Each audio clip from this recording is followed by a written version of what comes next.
Hello everyone, welcome back. Today we're going to be discussing Lincoln in the Bardo by George Saunders. You all should know I freaking loved this book. It was absolutely amazing. Brief synopsis.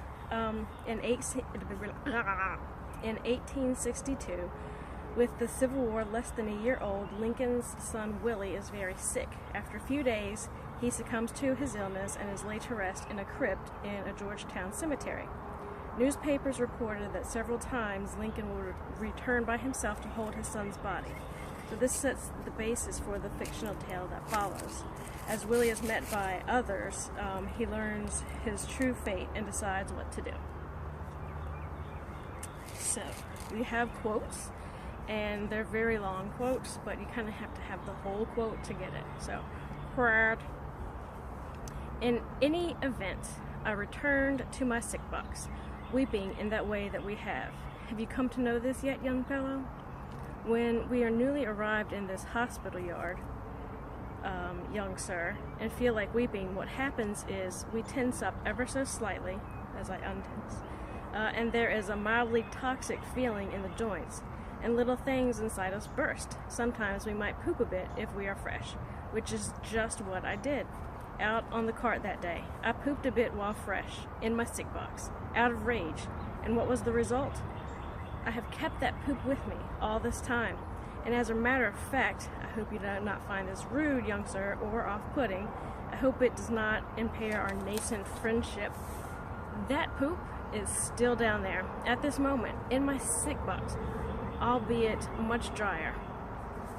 And I thought that was freaking hilarious when you're talking about poop being in your coffin. It was funny. And the line, I pooped a bit while fresh, reminds me of the times when you've either just finished or are partway through a shower and you have to poop, and you're like, but I'm fresh, dang it. You don't want to poop, but, you know, rinse and go, baby. So actually there are some bits in the book that are quotes and later referenced as snippets from other published books. Some of these other published books do exist. Some don't. You have to kind of Google them all that are interesting to you. But definitely put them on your to-be-read list because they sound interesting, and that's what I did. So, yeah. Okay. Quote. This, it occurred to me, this was the undisciplined human community that, fired by its dull collective wit, now drove the armed nation towards it knew not what sort of epic martial cataclysm. A massive, flailing organism with all the rectitude and foresight of an untrained puppy. I thought that was a great line. Very well said, Mr. Saunders. Okay. Quote. This is a very, very long quote. Bear with me. And proceeded past Trevor Williams, former hunter, seated before the tremendous heap of all the animals he had dispatched in his time. Hundreds of deer, 32 black bear, 3 bear cubs, innumerable coons, lynx, foxes, mink, chipmunks, wild turkeys, woodchucks, and cougars, scores of mice and rats, a positive tumble of snakes, hundreds of cows and calves, 1 pony, carriage-struck, 20,000 or so insects, each of which he must briefly hold with loving attention for a period ranging from several hours to several months, depending on the quality of loving attention he could muster and the state of fear the beast happened to have been in at the time of its passing. Being thus held, the product of time and loving attention being found sufficient, that is, that particular creature would heave up, then trot or fly or squirm away, diminishing Mr. Williams' heap one by one. He called out to us, arms full of calf, asking us to keep him company, saying that his was a good toil but lonely, as he was not permitted to ever stand and stroll about. I explained to him that we were on an urgent mission and must not delay. Mr. Williams, a good sort, never unhappy, always cheerful since his conversion to gentleness, acknowledged that he understood by waving 1 hoof of the calf. which, was funny. But then I also thought, wouldn't it be great to know that that's what really happened to folks who are mean to animals when they die? At last, like, they have to deal with the way that they treated or mistreated, actually, any kind of animals. Seems fair to me. Quote, 1,000 dead. That was something new. It seemed a real war now. And I was like, damn, as compared to the wars since then that have had innumerable dead. Quote, he never appeared ugly to me, for his face, beaming with boundless kindness and benevolence toward mankind, had the stamp of intellectual beauty.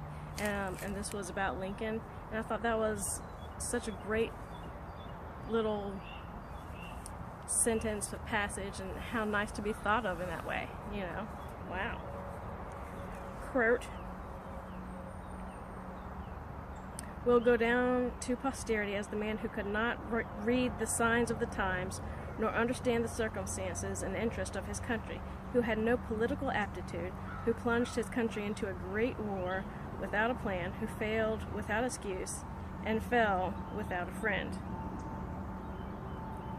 And then, second quote, so we have a dilemma put to us, what to do when his power must continue 2 years longer, and when the existence of our country may be endangered before he can be replaced by a man of sense. How hard, in order to save the country, to sustain a man who is incompetent.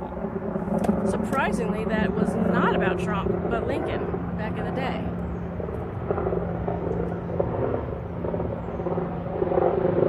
There's a plane. I'm not, trying to do dramatic effects.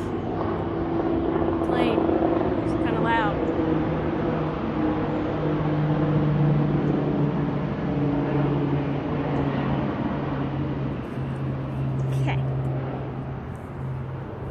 Quote, Lincoln had the tenderest heart for anyone in distress, whether man, beast, or bird. He had a great kindness of heart.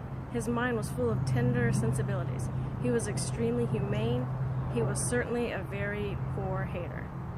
How great to be thought of and known that way, right? I mean, we should all strive for that. Anyway, this book was freaking amazing. It was a 5 out of 5. I loved this book. This is actually a copy that I borrowed from my boyfriend. But I want my own copy because, sometimes you just want your own copy of a book if you really like it, and I really like it. And also, if this book would be turned into a movie, man, it would be a blockbuster. Absolutely amazing movie. And I heard that the audiobook is absolutely amazing. So, 5 out of 5. Read it. It's amazing and great, and I loved it. So, before I go on, so in keeping with the theme, I tried to look, somewhat gossamer in lace, and at a mausoleum at a local cemetery. So, pretty cool looking mausoleum, nice and old, and yeah, groovy. Sorry, I got distracted by ants. Okay, so the next book we're going to be reading is called Snake Charm by Marilyn Nissenson and Susan Jonas. And basically it's about how we have treated,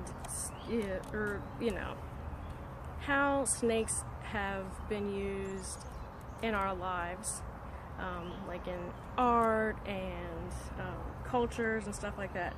It's going to be a really fascinating read.